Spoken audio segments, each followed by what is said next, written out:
This is part of the Bhuta Shuddhi tradition, where the fundamental process is to cleanse the elements in the system.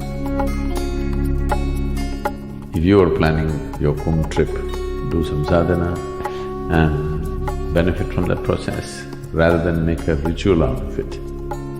The cycles of the moon and the sun has a profound impact in the way we are. Celebrating this and finding ways to go beyond this is what Kumbh is.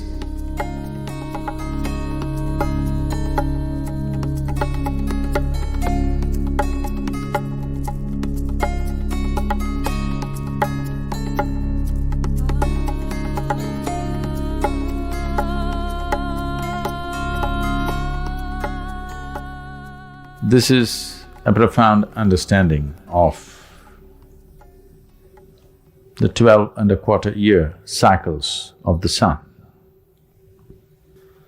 Who we are, the way we are, why we got shaped like this, is fundamentally because of the various forces that function upon us. Solar system being the main thing.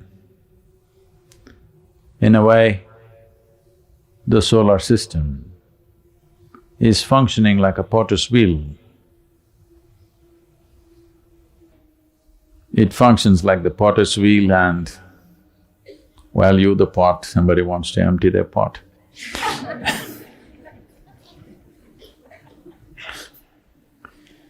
If only, if, for example, the planet decides to rotate a little faster than the way it is right now,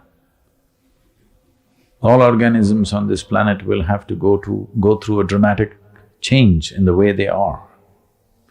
Probably the presently existing organisms, including us, would not survive a 2 times speed of rotation. We are like this because we are a product of this system. Understanding the power of these cycles upon the human system, they identified places and situations which would be of maximum benefit to human well-being. So particularly they chose places where there is confluence of rivers, because where 2 rivers meet, there is a non-stop force. And our bodies of the 5 elements dominated by water, over 72% of our body is water. So if you're in a place where there are churning waters at certain times, considering the latitude and at that time of the year or at that time of these 12-year cycles, the relationship between the planet and the sun, it creates a powerful situation where one can transform themselves. A lot of studies have been made on the previous Kumbh and they found phenomenal physiological changes in people who stayed there for over 40 days and every day they were in that water.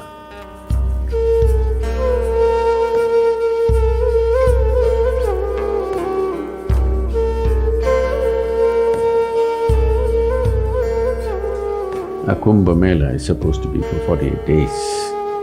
That is, people should stay there for 48 days, every day in the river along with that sadhana.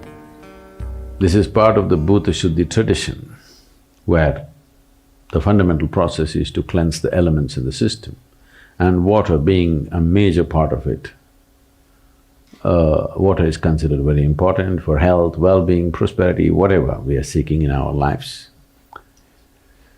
So these 48 days has particular specific sadhanas where people stayed there and went through this process and came out fully transformed, because they made use of the natural forces to transform the quality of oneself, not just physiologically, even spiritually.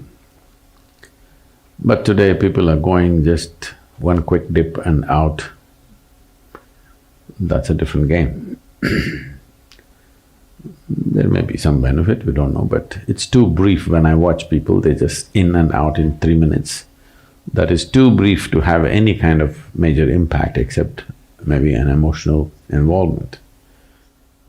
I know you can't take off, maybe right now make up your mind in 48 days, but if you are planning your Kumbh trip, at least plan minimum 3 to 7 days, so that you are there, do some sadhana and benefit from that process, rather than make a ritual out of it.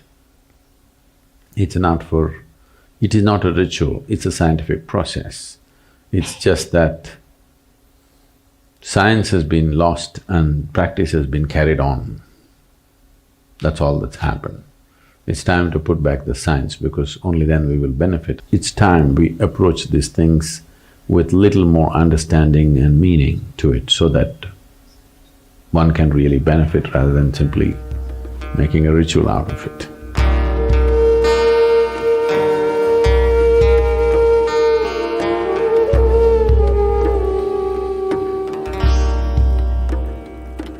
For those of you who are thinking, what has it got to do with me? Because I live in an air-conditioned home. Well, to put it in a very fundamental way, if our mothers' bodies were not in sync with the cycles of the moon, we wouldn't be born. Yes, we wouldn't be born. So the cycles of the moon and the sun has a profound impact in the way we are. Acknowledging this, celebrating this, and finding ways to go beyond this is what Kumbh is what yoga is in many ways, to break the cycles of life.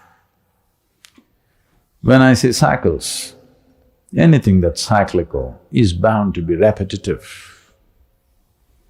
If something is repetitive, that means it's not getting anywhere. This most people realize when they're close to their deathbed, that when they look back and see what looked like great things when they were doing it, when they look back and see, it doesn't mean a thing. Those who look back and see are those who die and regret. But if you look ahead and see what you may do tomorrow, what you are very passionately waiting to do tomorrow, actually doesn't mean a thing, then you would look at life much more profoundly. The problem is not passion, the problem is not involvement, the problem is entanglement. The nature of entanglement is always cyclical. So these cycles are determining everything about the human being.